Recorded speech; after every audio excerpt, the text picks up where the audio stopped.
The life sciences industry are the folks that get together every day and go to work to solve unmet medical need. The life science industry is the study of anything that's living. Any type of R&D, manufacturing, or human application for improving the well-being of people. The life sciences sector is made up of companies that invent therapeutics. Those are medicines, pills that people could take, large molecule drugs, bags of intravenous drugs that people could take. And now you hear a lot about cell and gene therapy, which is actually cures. The industry also makes devices. You may have heard of, everybody we know has either a new knee or hip replacement or stents in their heart. Well, those devices are a big part of the industry as well. And then diagnostics, testing. As we evolve in the life sciences, we've gotten better and better about testing what drugs work for people, what doesn't, and the testing industry has been a big part of the growth of the life sciences as well. When I think about the industry leaders in this area, Biomed Realty actually owns about 5.2 million square feet in Boston and Cambridge. First, there's the academic groups, Harvard, MIT, Broad, heavily involved in basic science and novel therapies that are cutting edge. I also see larger public-private groups like Takeda Pharmaceuticals, Biogen, Vertex Pharmaceuticals, really leading the charge and not only developing therapies, but launching them into the marketplace. And then I break it down into small to mid-stage companies. Are usually venture-backed, and they're heavily invested in one or two very specific novel therapies that are typically endorsed by a venture capital group like Flagship Pioneering, Polaris, Third Rock. And together, those three subsectors actually work together a lot, which is one of the more interesting aspects of this business and this industry.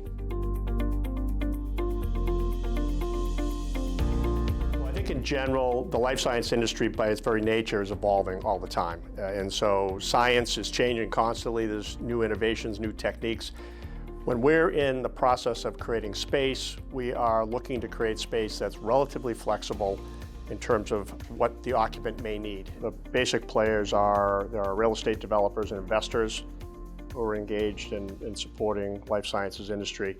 But obviously through the development, there's a cadre of other players in terms of architects, engineers, and the like, all the people that are necessary to develop real estate.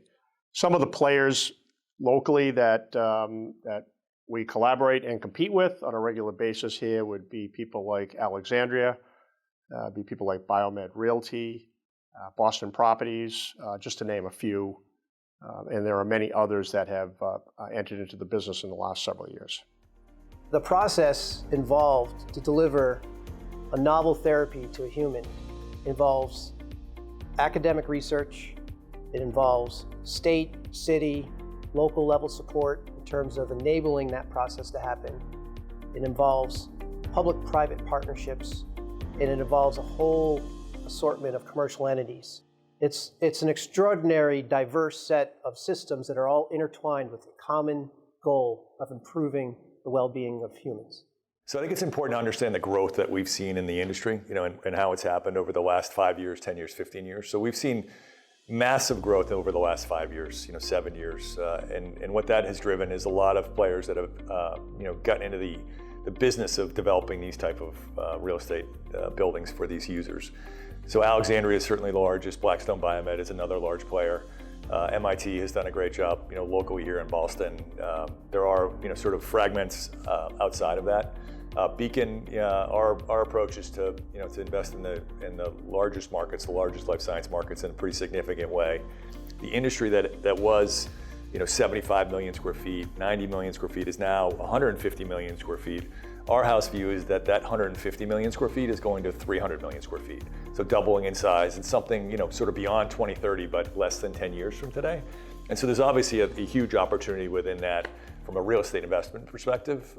In order to get at that, you basically need to either convert existing buildings or develop buildings. So at Beacon, our strategy is to do a little bit of both of those, but we're definitely building some real muscle around the development of that. The role real estate offers to the life science industry, it really breaks down into two categories. There are large national scale companies that have a vertical integration of services and capacities to offer tenants.